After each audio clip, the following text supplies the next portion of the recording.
According to the 2012 estimate by the National Commission on Muslim Filipinos, or NCMF, there were 10.7 million Muslims in the Philippines. That is approximately 11% of the total population of the archipelago, composed of 7,107 islands. Most Muslims live in parts of Mindanao, Palawan, and the Sulu archipelago, an area known as Bangsamoro or the Moro region, while some have migrated into urban and rural areas in different parts of the country. Islam was first brought by Arab traders in the late 13th and early 14th centuries.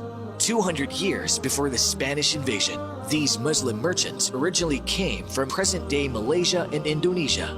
They landed in Sulu Islands and preached Islam to the indigenous population and built the first mosque in the Philippines in the town of Simunul in Tawi-Tawi in the mid-14th century.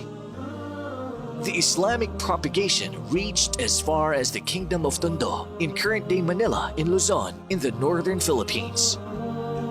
It is notable to see that there was no clear record of armed conquest made by the Muslims against the local people, and it seemed that they embraced Islam voluntarily.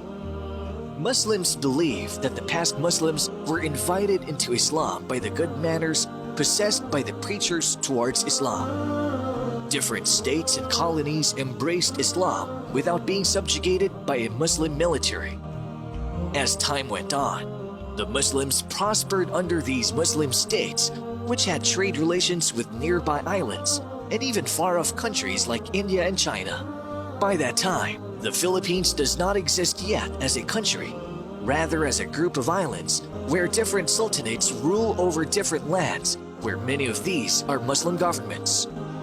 The first attempt to conquer the Philippines was made by a Portuguese sailor working for Spain named Ferdinand Magellan in 1521.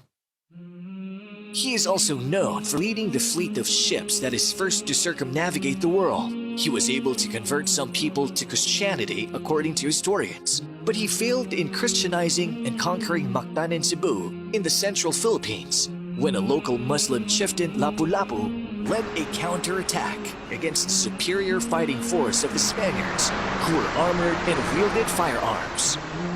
Lapu-Lapu led a group of warriors armed with machetes, sword, and bamboo spears and fought the well-armed and armored conquerors on the seashore. Lapu-Lapu killed Ferdinand Magellan, thus earning himself the title as the first Filipino freedom fighter. Lapu-Lapu is continually remembered today by having his silhouette used by the Philippine National Police in their official seal as a sign of bravery.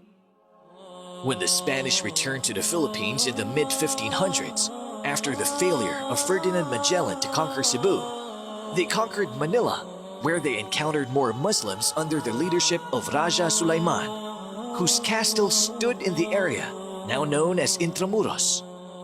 This discovery led them to call the Filipino Muslims as Moros, which is in reference to the Moors who occupied Spain for more than 800 years, whom they have recently conquered by invading Andalus or Muslim Spain.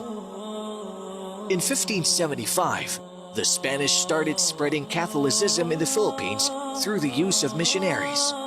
But these missions are often accompanied also by conquest and invasion, where the vanquished Filipinos are subjected to forced labor and other cruelties.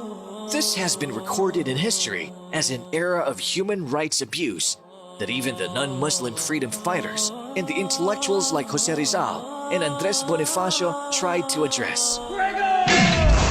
Though much of the Philippines converted, the Moros, however, stood firm in their faith.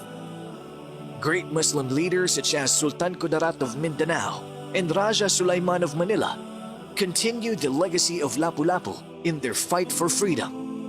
Upon the fall of Muslim territories in Luzon and Visayas in the central Philippines, most Muslims fled to the Muslim strongholds in the area that is now known as Muslim Mindanao or Bangsamoro. The Moros have a history of resistance against Spanish, American, and Japanese rule for over 400 years. But now, since the cessation of hostilities between the government and the Muslims, the Moros are collectively known as progressive partners to peace and progress of the Philippine government. More than that, The Muslims are going farther in teaching the people the real message of Islam. Islam came from the Arabic root word aslama, which means to surrender, and another word salam, which means peace. Followers of Islam are called Muslims. A Muslim, therefore, is someone who surrendered himself to Allah and is at peace with his Lord and all other creations. Islam is not a new religion founded by Prophet Muhammad, according to many misconceptions. Rather, it is a monotheistic religion, which is the continuation of the message of the prophets and messengers from Adam, the first prophet, up to Muhammad, the last and final prophet. Islam is not a new religion. It is the same message brought forth by David, Solomon, Jesus, and all the other prophets. They may have lived in different times, but they were sent for the same purpose, to teach us to worship the one true God, Allah, and avoid worshiping false deities. Islam has 5 pillars, testifying that there is no God worthy of being worshipped except Allah, establishing Salah, paying Zakah, fasting on Ramadan, and Hajj. Islam enjoins all good deeds which are upheld by humans to be morally upright, but the most moral of good deeds is the worship of the one true God. While the greatest sin is that we associate partners to Allah by worshipping others other than Him. All these are strictly enforced, as Islam prohibits vice and other immoralities such as cheating, fornication, and terrorism. Allah is the proper name of God, the Creator and Sustainer. He created the universe and all that exists. He sent the prophets and messengers and the revelations with them in order to teach mankind to worship Him alone without partners and to avoid the worship of other gods other than Allah, and to teach us that which is upright and moral. There is no God worthy of being worshipped except Allah. Worshipping Him alone without partners is the purpose of creation.